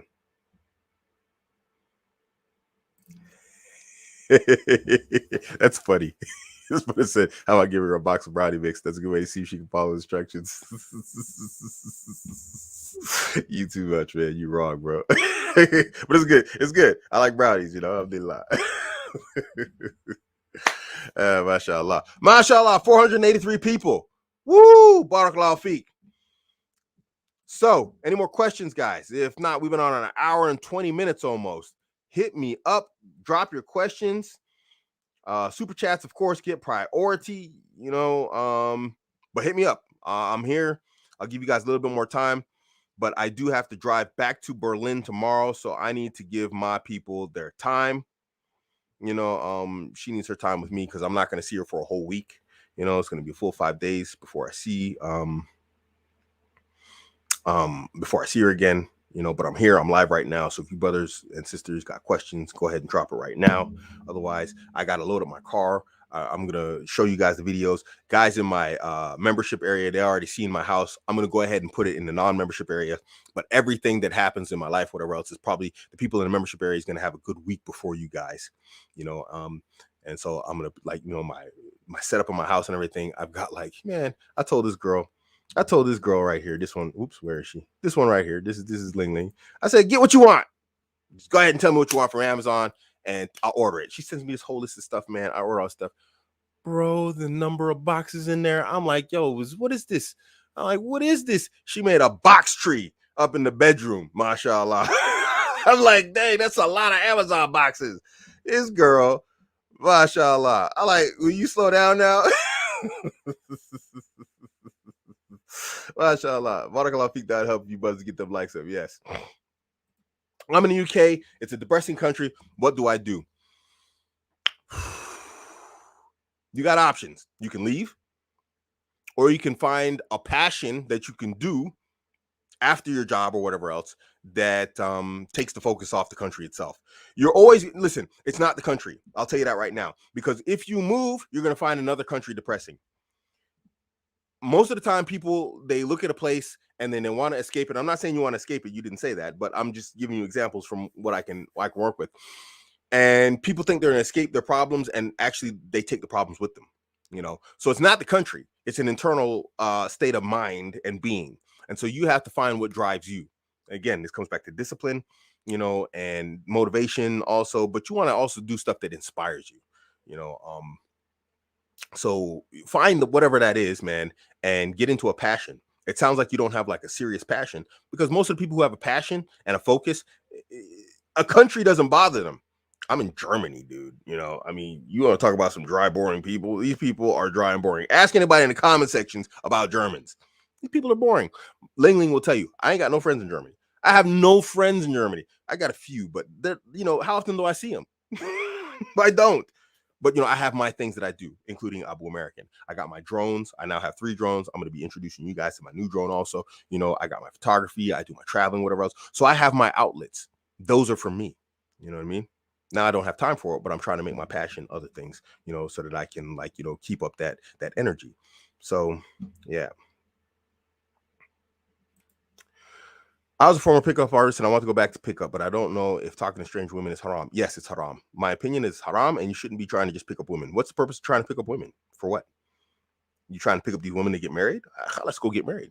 Pick up a woman and get married. But if you're just picking up women just for the sake of picking up women, what's that, bro? That don't even make no sense to me. You know what I'm saying? Even back in my days when I wasn't Muslim and I had a lot of women, I was in relationships with all those women. I wasn't a guy who was out just slam, bam, thank you, ma'am, and just running around hitting and quitting it. I wasn't doing drive-bys on sisters, hitting and quit it, bang, bang. I wasn't doing that. I was in relationships with multiple women. So this is a foreign concept to me, period. Even as a non-Muslim back in the days when I wasn't Muslim, this is a foreign concept to me. I've always been a guy, who's been into relationships. So just pick up for the sake of pick up, haram, bro, haram, 100% haram. Don't do it. Get married, khalas, and you can pick up your wife every day. I say it all the time. You brothers who are married or you want to get married, treat your wife like a woman who you've never slept with and you want to sleep with. Treat her like that all the time. You're gonna have a great relationship. Assalamu alaikum. Wa alaikum assalam wa rahmatullahi wa barakatuh. Oh, Phoenix Knight with $5 super chat. Barakallahu feek. How to convince a wife of nearly 10 years to upgrade to wearing niqab. You gotta ask Ling Ling that one. My wife started wearing niqabs, both of them, and I never asked them to do it. Now, if she's really into you and she really loves you, that's what Ling Ling says. She says, throw away all her hijab and replace with the cab set. Tell her this is your outfit right now. MashaAllah. But I didn't do this to her. She's telling you to do this, and I didn't do that to her. So I don't know if that's good advice. She just started wearing it. So did my other wife. So, this goofy woman.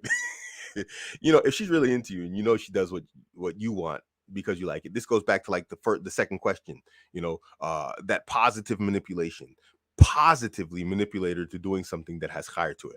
I don't think that niqab is obligatory, from the opinion that I hold of the difference of opinion that's out there. And you have to understand that the opinion that niqab is not mandatory is a minority opinion. I think it's only Sheikh Al-Albani or rahimahullah who holds this opinion, but I hold his opinion as strong and I hold it as correct. But also, like Sheikh Al-Albani, I hold that it is better in terms of iman and a religion for a woman to wear the niqab. So if you can positively influence her to wear it, this manipulation that I'm talking about, let's do it, man. Positively influence her to wear the niqab. If she'll do what you want because you want her to do it. Now, obviously, she should do it for the sake of Allah, but it's a start, bro. If that's what you want to see her in, and she's doing it for you, if she's going to obey you, and that's her duty as a wife, and she's going to do it for the sake of Allah, then tell her to wear it. And then she gets a double higher. She covers her face, which is higher, but it's higher in iman, and it takes iman to actually wearing a niqab. It's not easy. I don't think it's easy for women to walk around in an environment where niqab, if you're in Europe or the US, I don't think that's easy for a woman to do. I don't know. I can suspect it isn't. And then 2, she's obeyed her husband, and she gets the reward also. Yeah, now that right there is some good advice. She said she got to feel that all her skin belongs to you and you're the only one who can see her. Means you got to upgrade your value. Inshallah. Barakallahu feek. And that's true. That's how I feel. That's mine. And if you don't want it to be mine, you can go show it to whoever you want, but you can't be mine. That's how I feel about it. But, it's the same thing about the obligatoriness of it or not, Mr. M, apparently, no, your question is not coming through. I haven't seen it.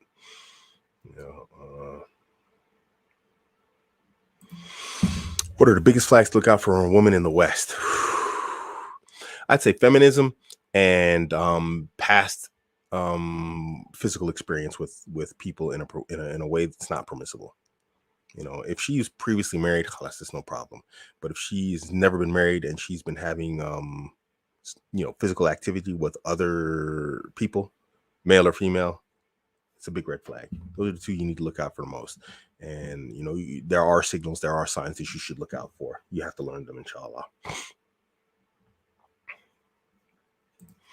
How to maintain the masculine frame at all time?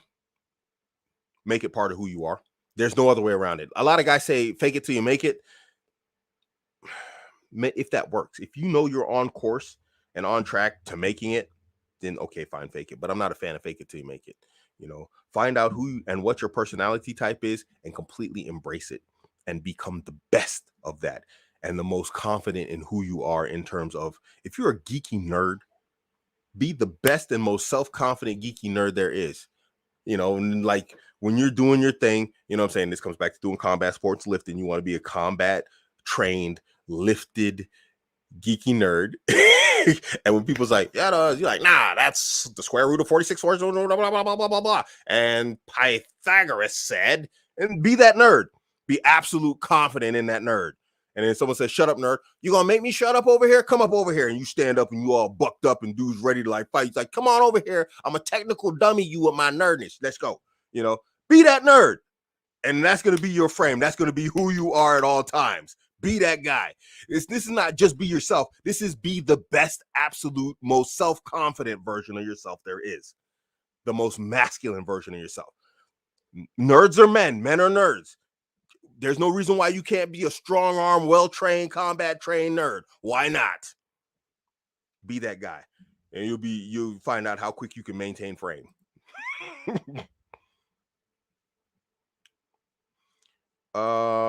Melvin Wataran again, Barakallahu Feek with the 10-euro super chat. Barakallahu Feek. I have a meeting with a potential marriage partner soon.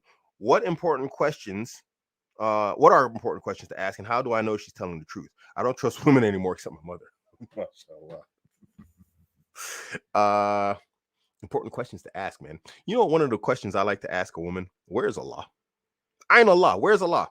She says Allah ala kulli makan. I'm like, yeah, okay. So then I know she's a case, for poor Islamic training and understanding. And so anything that filters off of that, because this is a question of Aqidah. Anything under that, anything lesser than that, she's going to be struggling.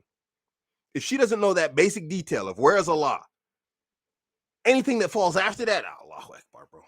It's an absolute luxury that she might accidentally know the answer, because this is a matter of Aqidah, where Allah is. It's a massive one. It's going to tell you if she's Sufi. It's going to tell you if she's Sunni. It's going to tell you a lot of stuff. Ask very fundamentally but very important questions on Aqidah first. If she passes those, then start going into the questions that, gender roles. Like, I prefer my wife not to work, so if we get married, I prefer that you don't work. I mean, how do you feel about that? Taking care of the house and doing this and whatever else and that, then you're going to get the idea of what her perspective is on feminism and how infected she is. No, I want to work. Blah, blah, blah. I don't have to do dishes. What is this? 1952, whatever. You check her responses and her replies and how she does like this. You can't tell if a person's lying or not. You're going to have husnul done to the Muslims. She's a Muslim. Have husnul done. Believe that what she's telling you is the truth. And, and then that's just how it is, bro. And if she's lying to you, then it's going to come out, eventually. Hopefully not after the marriage, because then you're going to be disappointed, obviously. And failed expectations are one of the number one problems in a marriage, and that cause marriages to fall apart. You have an expectation that's up here, and then they don't meet that, and you're disappointed. And that happens to her too. So, ask questions, expect that she's telling the truth, but also keep low expectations at the same time. And that may sound like a contradiction, but let me tell you how this helps your marriage. If you keep low expectations and she comes higher than them, which should be easy because your expectations are low, then you will be pleasantly surprised because she achieved and attained more than what you expected. And if you have low expectations and she actually meets them, then you're not disappointed because you're like, I knew you were going to do that anyway. So you're going to always have a good marriage, inshallah. But you need both parties to do this, both the man and the woman. Gold B with the £4.50 super chat. Barakallahu feek. Is it possible to change a disrespectful wife, and how to do it?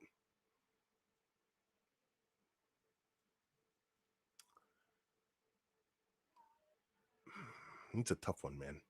I don't think so. I don't think it's possible to change her. What you can do is you can put her under like types of pressure, to let her see your value as a man, to where she feels some sort of competition anxiety in regards to other women trying to move in on her territory. If she doesn't act a certain way, but a lot of times because she's disrespectful, she's just going to get more angry at you that women are actually trying to come for you. So a lot of times when guys think, oh, my wife's disrespectful, she doesn't respect me, she doesn't honor me, this, that, the other, I'm going to get married again and she's going to feel jealous and treat me better. No, it makes it worse. That get better only happens when you're in a relationship with a woman that's good and she likes you. And then when you get married to another woman, she's like not surprised. She's like, oh yeah, wow, it's not surprising my man got another man. I'm another man. My man got another woman. They're not surprised, and they tend to either like you more or whatever else. This whole social proof type thing. But a woman who disrespects and dishonors you, there's not a lot you can really do. Why would you? And people get on me about it, but this is why divorce exists. Because now here's the thing: you're in a position of qualifying yourself to her. How can that go right? You see what I'm saying? The roles have been flipped. So you're going to spend a bunch of time trying to get yourself qualified to her and try and build rapport with her. And she's already in a position of disrespecting you. So what happens? The goalpost is always going to change. It's always going to get worse for you. It's never going to get better. It's going to get worse because you try harder and she's going to see you trying harder. She's like, look at this try hard, this wannabe. This just, ugh. You see what I'm saying?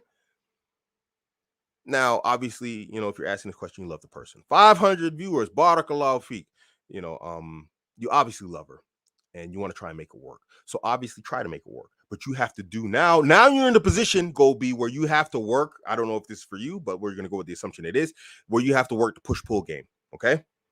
You're going to have to push and you're going to have to pull. And you're going to have to be consistent and you're going to have to be hardcore with it, And you're going to, you're going to have to build your value higher and higher and higher. And you're going to have to put that anxiety in her. Yes, anxiety. People are not going to want to hear this, but it's a simple fact. The anxiety that, if I lose this guy, I can't do better. There's no way I'm going to meet a man like this. And a woman who disrespects you, somewhere in her mind, she thinks she can do better than you. Otherwise, why is she disrespecting you? If you were, did you see that clip with Jeff Bezos and Leonardo DiCaprio, and Jeff Bezos had his woman there, and his woman was like, "Oh, Leo," and Jeff was all like freaking out, and then he made that Twitter post mad at Leo. She thinks she can do better than Jeff. Now, obviously, in terms of finances, Jeff is better, but in terms of social status, Leo is killing Jeff, right? So the only reason why she would take action like that is because she thinks she can do better. You got to be Leo. You got to be Leo to your woman. To where she looks around, she's like, you know what, this guy, familiarity breeds contempt, and I'm really contemptful. But really, when I'm looking around at all these suckers out here, who gonna be that guy for me? You got to be that guy, okay? Let's go down here to the next super chat. $5 super chat. Do you think men under 30 in America should even bother getting married if they haven't built themselves to a certain degree? To a certain degree, yes. To a certain degree. I mean, you need to build yourself, period. Absolutely. You need to, what do they say? Women are born, men are made, right? So the burden, we come back to something I said earlier, the burden of performance is something that, MOD's here? Where he at? Where he at? Hold on, I ain't see him. MOD's here. Where? Mashallah. So men are made, women are born, right? So now the burden of performance is on you. Hold on, MOD, man. I'm gonna send you this link, man. Let me send MOD this link. MOD is my man. Where's it at? Hold on. Where is it at? Oh, you know what? It's on WhatsApp. Give me a second. I'm gonna get back to your question in a second here, but I'm gonna say MOD is link. This man, he's another beast. This guy's got to be like 4 a.m. wherever you're at, man. It's got to be like 3, 4 a.m. where this dude's at in the world. I don't know how this dude just stays awake. You just must live off like energy drinks and coffee, bro. Give me a second. There you go, right here. Bang. So, where's the question? You have to build yourself no matter what. This is a concept that we haven't built or we haven't drilled into the minds of men. And we need to drill this into the minds of men like really hard, that you have to absolutely build yourself from an early age. You have to start teaching this to kids at a younger age. I say, but by the time he's like 15, 16, he's deep into puberty already. This has to be a concept and idea that, you need to work on from. And what we've done is we've extended adolescence for both males and females. This is why women are getting married later, and this is why men are taking longer to build themselves into what they should be, because we've extended adolescence in the Western world, and the rest of the world isn't playing with us. They're out there playing chess. We're over here in the West playing checkers. We as the Muslims, we absolutely have to play chess at all times. We have to teach our young men that the burden of performance is yours. You do what you do to make a better self for yourself and your family, and then later on, whatever comes with it. And when I say that, that means that's the woman or whatever else. But your goal isn't the woman herself. The goal is to be the best possible version of yourself that you can at all times. And that's obviously going to always rise. Because you get better here, you're never going to reach an apex. You're going to die, trying to reach and attain, your apex. You should. There's no way that a man, because we are not perfect. So we're always going to have another level to strive for. So this should be just a part of who you are as an individual. It's irrespective of marriage. Marriage is great and everything, but you should come to a point where you're like, you know what? I've mastered this to the point that I can support another human being who doesn't have to do anything. I know I can support all these human beings in my house without help. I know I can do it, and so when you get to that point, I don't think there needs to be any sort of extra, type of mental whatever else. There should be, obviously. Let me not go too far. You got to be really good at what you do in terms of your mental game, because you have to have a frame, you have to hold it. But once you get to that particular point, and if you got that desire to get married, man, let's go get married, bro. Do it. How to deal with loneliness. You a man or a woman? I mean, we're men. We should be used to being alone. I'm going to make the video public. There'll be 3 videos today. But after this video is over, watch that video where I'm living and how I live. Now, my members have seen this video for about four days now in my membership channel. And I'm going to upload some more videos for membership channel, and eventually I'll make them live to you guys. But today, this is going to be like a triple header for you guys. I'm going to make that video live for you guys. You're going to see how I'm living. And I'm in a massive, I'm not talking a small house. It's not massive. Let me not say that. But for me, it's massive compared to how I'm living right now. I'm in a big house. And guess who's sleeping there all by himself? And I love my family. I love my family. Absolutely. We're family. I get my stress, whatever else, but I do miss them. But I have no problem being alone. I'm a man. I'm so used to being alone in my thoughts. It's not that I prefer it. I do prefer being with my family. But when I need to focus and concentrate, I had a 7-hour trip one way from Berlin to Saarland. It was just me in the car. You know what I had to do? I had nothing but my thoughts. That's it. I know you're probably talking about every day, day in, day out, day in, day out, day in, day out, and no hope of actually anything else changing. I have a hope of me seeing somebody, but if it didn't change, you know what? It wouldn't change. That's just my life. I'm used to it. I've been in my head and my thoughts so much. I have so much to process on my own. The thought of loneliness doesn't come to me. You know what I mean? And so how do I deal with loneliness? I got a mission, my friend. And so it sounds like you need to have a mission. You need to find your passion. You need to push, or just put yourself in a position where you have no absolute anything left for you except to perform. And that's the position I'm in right now. I have my passions, which is this. I have the burden of performance, which is my job and my life with my family. And obviously I'm not lonely, but when I'm up there in Berlin, I'm alone. And I have stuff to do. I'm going out. I get off work at night. I drive. I go to work in the morning. I get off at night. Literally, and when I say night, I'm not saying the sun is down. I'm saying night. Okay, it's night, and I drive to IKEA. I buy furniture. I got stuff to do. in the scope of my life, there's no time for loneliness. You know that Predator saying, I ain't got time to bleed. You know, the guy tells him, hey, you're bleeding. He's like, I don't have time to bleed. I don't have time to be lonely. You see what I mean? There's no open point in my life where I can right now, where I can stop and think I'm lonely. And so you need to fill your life with important tasks, duties, passions, in order to actually, you know what I'm saying, occupy your mind. And you know what? There's always going to be time to meet somebody. There's always going to be time to meet somebody. Because no matter how driven and how pushed we are, you just get more efficient at it. So now that I'm getting more efficient at thinking like high complex things and doing high complex things. Guess what I find? I find time here. I find time there. I find time this. I find time that. Because you just get more efficient at what you do. You get better at it. And so what took you this much time a month ago takes you this much time next month. Now you got a block about that big of free time. And in 2 more months, what took you here at the start is going to take you this. And you're going to have a block of time. And then you fill it back up. And hopefully, inshallah, you're doing the work as a man. You're putting your feelers out there. You're throwing your nets out. And eventually, hopefully, that time will be filled with somebody who you could spend that time with. But it's not your goal.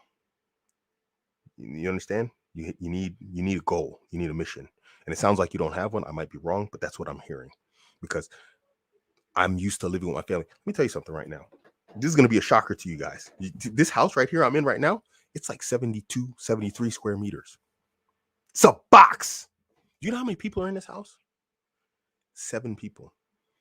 And sometimes one of my wives comes. 8 people in a house that's 72 square meters. It's a shocker, right? Now, I live here because it's convenient. My family lives downstairs in terms of my kids, for my ex, whatever else. And that's why I live here, because I like this place, because it's close to my children. I can see them regularly. Now in Berlin, I can't do anything. So now I'm in a house in Berlin, dude. It's 3 floors. It's massive. It's got like hundreds of square meters. Dude. You see what I'm saying? I'm used to living in close quarters with my family, the people I love more than anybody else. I'm used to that. And now I'm sleeping in a house. I can walk around. I'll do a tour for you guys again, but I'll make that video live today so you can see. I walk around this house. It's just empty. It's just me, a bunch of weird noises in the middle of the night, and nothing. And I'm fine with it. I want my family with me. Don't misunderstand me. But this is the life. This is how you got to get ready. This is how you should be as a man. It is an absolute love. It's an absolute luxury. And it's a ni'mah. It's a rahmah from Allah to be able to come home to people that you love. But if you can't, that guy, you got to love him. Okay? This is the guy you got to love first. You won't be lonely, inshallah. And doing the work shows that you love yourself, inshallah. I don't know if that helped you. I hope it did. Yahi Kareem. And if you're struggling out there, man, reach out to somebody. You can reach out to me, bro. Hit me up, on Twitter.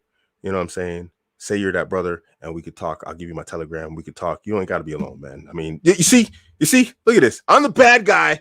Who are you? I don't even. Why am I doing this? You see what I'm saying? I don't have time for my own life right now, and I'm telling you because it just hurts my heart, bro. I don't want to hear this type of stuff, man. Y'all out here breaking my heart. Got me want to cry, man. But the offer is true. It's real. Hit me up on Twitter if you're alone, man. I'll give you my Telegram. We'll talk. We'll find you, a community. I got a men's community, and we'll try and see what we can do if we can strike a deal to get you in. So you ain't got to be alone. So you got at least a circle of men or something, bro. I'll try and do something for you. Remember, Abuamerican's the bad guy. Brother got me all feeling some kind of way, man. Bro. Melvin Watar, and again, man, Barakallahu Feek. When you have the next live with Akhi Mehdi. Inshallah, I hope next Thursday. I upgraded my internet. It's going to be for my phone. I got more data so that I could do lives from my house, because my house, I can't get internet in my new house until the 9th of December. That's been arranged. And that's going to be super, super fast internet, inshallah. And that's when I'm going to be like full-time streaming again in my evenings. But when I drove, our last live was supposed to be on Thursday, but I was driving that 7 hours home. And so I can't obviously, do a live and drive at the same time. So the next live will be, inshallah, next Thursday. I will be on with Mehdi on his channel, inshallah. And I will be, in my new house doing the live from my phone, inshallah. Umrage. Abuamerican on another level. You deserve it, mashallah. Mashallah. Do I tell who this is? Umrage, who's my second wife. This is my second wife. Barakallahu Feek. Girl, you ain't got to give me your money. We're married. What the heck you doing? Mashallah. My wife on here giving me super chats, man. This is my second wife giving me money. Mashallah. Woman. Goldby, 179 super chat. Jazakallah khair. How do you push pull with wife? Practical examples. Oh, I'm bad at these practical examples, man. It's just something that comes natural to me. Let me think of a good example. Okay. Today, Ling Ling was upset with me, and I knew she was upset with me, but I had my work to do. I'm a man. I got my mission. I went on my mission and I'm doing my work. I can't be pulled away. But I noticed when I was finished with my mission, she was missing. And so when I went looking for her, I normally don't go looking for her. She usually comes looking for me. So I knew something was off because she's always looking to see what I need. Do you want something to drink? Do you need some socks? She puts my socks on, not just my shoes. Do you need this? Do you need that? And I know she's like feeling some kind of way because she's not, lurking around being needy and clingy. So I went looking for her and I found her in the bedroom, sitting in the corner, all dejected with her phone that I bought her. I bought her a new phone, mashallah, Allah Mubarak, and she's like all dejected on her phone. I'm like, what you doing here, girl? I'm like, oh, you poor thing, this, that, the other. Just in there, see how she's doing and start talking to her, So now that's pushing. I'm pushing, you see? So I'm going for the push, you know what I mean? And she started feeling better, whatever else. And she's watching this, so I could tell my tactics. I don't mind because they're still going to work, And then when she started feeling better, she came to the pull thing and she made me some food and this, that, the other. She cooked me steak, she made me my tea, this, that type of stuff. You see, so now I brought back the homeostasis personality and that she's on, because you should be able to smell when there's something wrong with your girl. You should be able to smell that in the air, but yeah. So that was just one example that I used. That's an easy one. It's probably too oversimplified, but it's the most recent one I had. Maybe I should do a video series on that, inshallah. Maybe I'll do some video series on it, inshallah. Siham Kadur with the €2 super chat. Jazakallah khair. Are you open to marriage? I also live in Germany. Marriage to who? I'm open to marriage, yes, but not just anybody. I don't, yeah, I'm open to marriage. Ling Ling's looking for me. I'm not actively looking because I just don't have time. But if Umrage or Ling Ling find somebody, yeah, I'm open to it. If they're worth the stress that comes with it. Because Ling Ling, and I'm not. This is not throwing my girls under the bus. I'm not doing this. Ling Ling, she's quite happy if I get married again. But Umraga, she feels some kind of way because she's in UAE. So how often do I get to see her, especially during the pandemic? I don't get to see her a lot. So she obviously feel some kind of way when I get married. And she's like, "Yo, I'm over here, been like on hold, nigga. I'm on hold." What you doing on the other phone? I'm on hold on this one. You on the other phone. You see what I'm saying? So she's gonna feel some kind of way. So if you're gonna jump on the team, I'm gonna have to placate her. I'm gonna have to make her feel some kind of way. I'm gonna have to make her feel really good. You know what I'm saying? In order to take on another wife. And so, there's a lot of work involved with that. And my primary objective is probably trying to wait. Why now you care about the feeling? One second.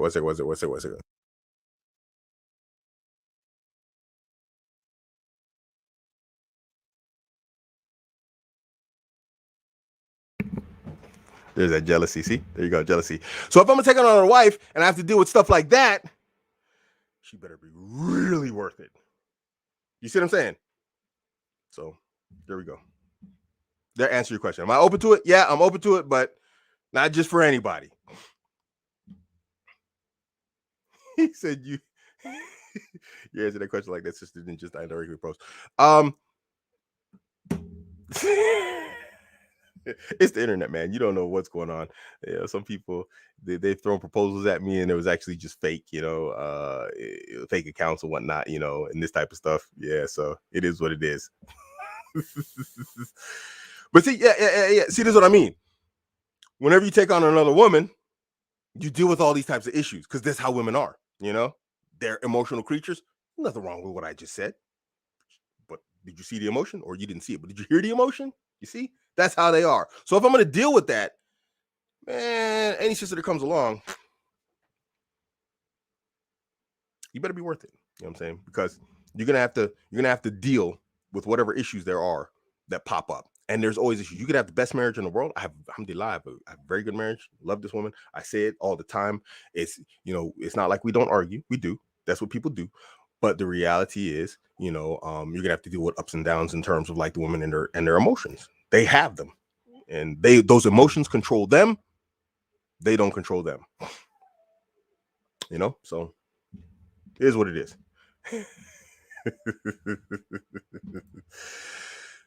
Barakallah Feek. I love you, girl. Barakallah Feek. You getting all upset though. When she came in here, I was like, yo, what's this? Are you nuts? I was like, this ain't the Lingley show. What you doing up in here? Let's find out a wife, please. I'm looking and seriously looking. Jazakallah khair, may Allah reward you. You better chill out, man. You ain't the Lingley show. Don't come up out here like you gonna fight somebody. That look in your eyes. She came out here with like a wild look in her eyes, like she's ready to fight. I'm like, you gonna fight somebody? Man, I'll make her put on the cab and some gloves. We'll throw down.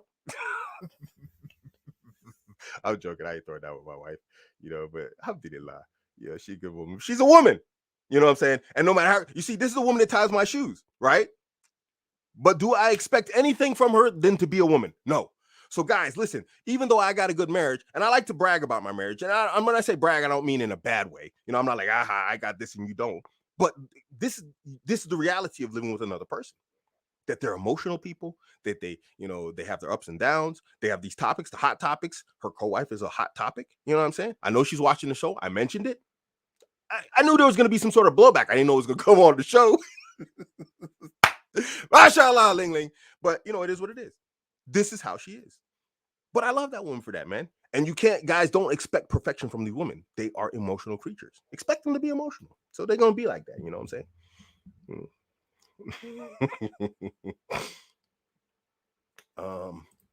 It's tough, bro. It's tough. It's not easy for anybody. I don't recommend it. I started a series in the membership section, and you know what happened was Ling Ling always does my videos for me.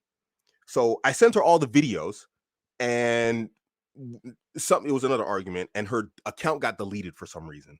And in her account were my videos, because you can connect Telegram to your laptop. And so she would take the videos off the laptop and process them on a video editor here. So when the account got deleted, so did the videos. And so I finished the entire series on distance marriages. And I'm not for distance marriages. I wouldn't do it again. I'm never doing a distance marriage again. This is not something I recommend. And I made it was like 4 or 5 videos on it. And so now there's only one part of the series up, and the other ones got deleted. So I need to re-record them. But Allahu Akbar, it's just like, bros, I can't tell you how busy my life is right now. It is the most busiest. That's a good point. It's the busiest point of my life. I'm going to get to that good point. The busiest point of my life. And I don't think that, I'm going to have the time to get back to that series. I am going to finish it, but I don't think I'm going to have a chance to do it anytime soon. I'm recording life right now as it happens. You know what I mean? Maybe I could do it when I'm driving. But then, Ling Ling's got to find like video overlays from my drone footage to put over it so that, because when I drive, it's at night. I'll finish it. But if you're not in the membership section, you're not going to see it. But how do I feel and how do I deal with it? It's difficult, and I don't encourage it. Why would she pay to be fake? That's a good point. You know what I'm saying? So, yeah.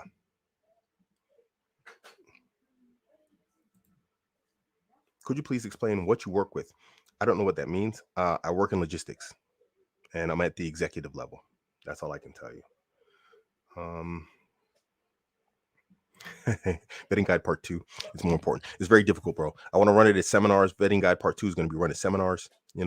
Actual guys are going to come in. We're going to have like Zooms and whatnot. There will be written content, but I have to write all this stuff down. I just don't see what I'm going to do it right now. How to deal with women's emotions in selfless ways without pedestalizing them. I'm not really sure I understand that question. Where's the connection? Why would you pedestalize a woman? I don't understand that. Help me understand why you would pedestalize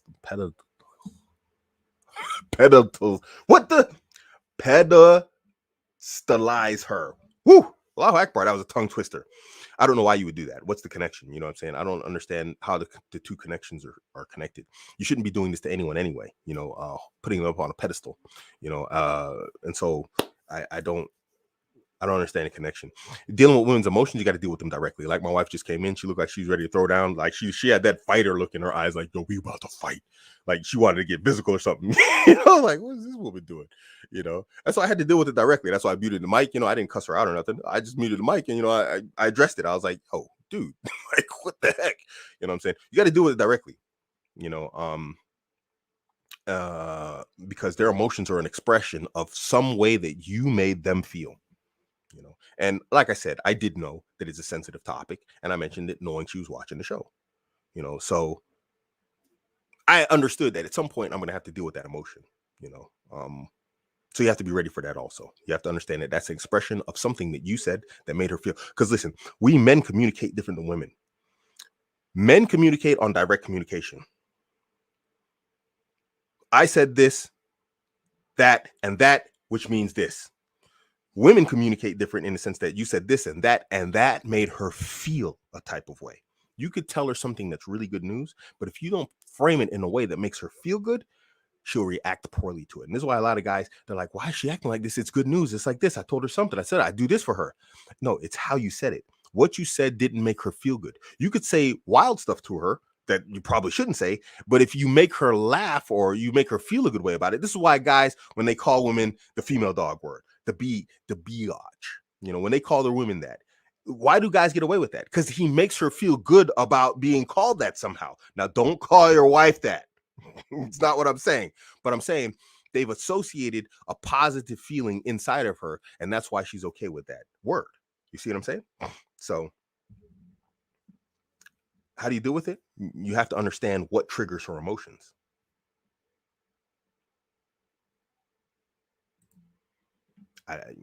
Make Islam the priority. How do you unbrainwash Muslims who grew up in the West? Islam is the way.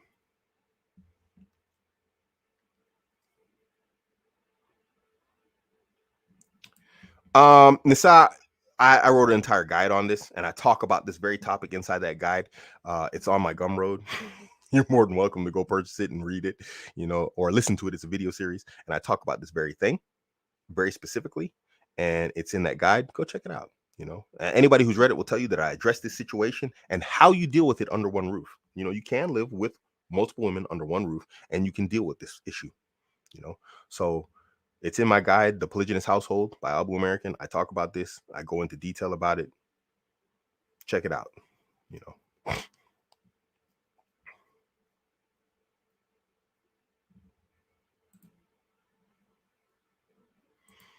I mean, you can get a study in logistics, but logistics is something that you need experience with.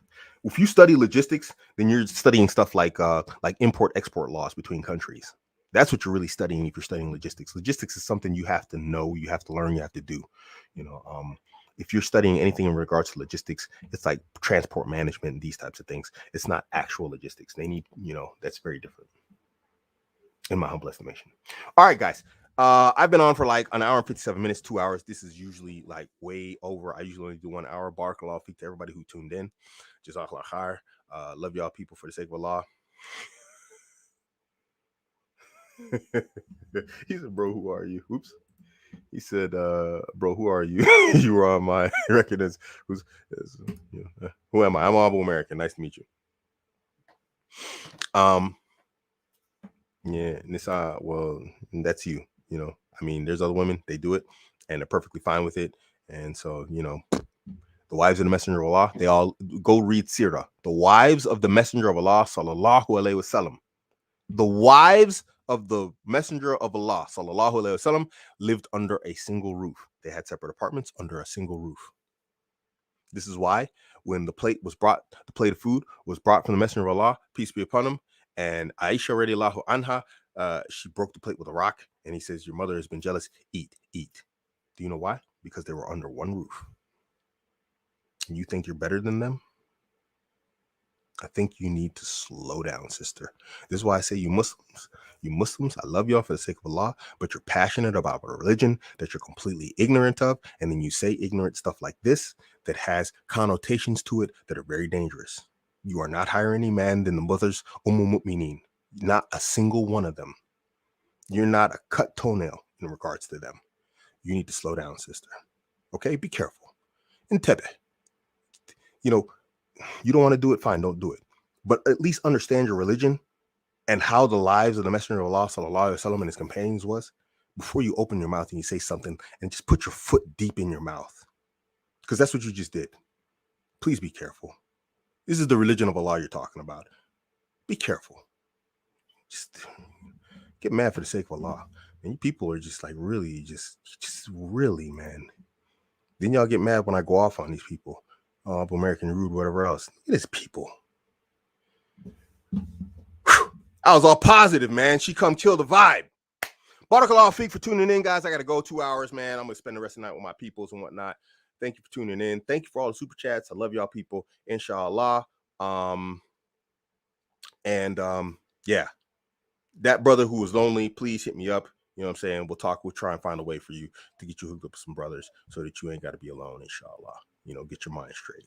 Jazakallah khair. Subhanaka Allahumma wa bihamdika ashhadu an la ilaha illa anta astaghfiruka wa atubu ilaik. Assalamu alaikum wa rahmatullahi wa barakatuh.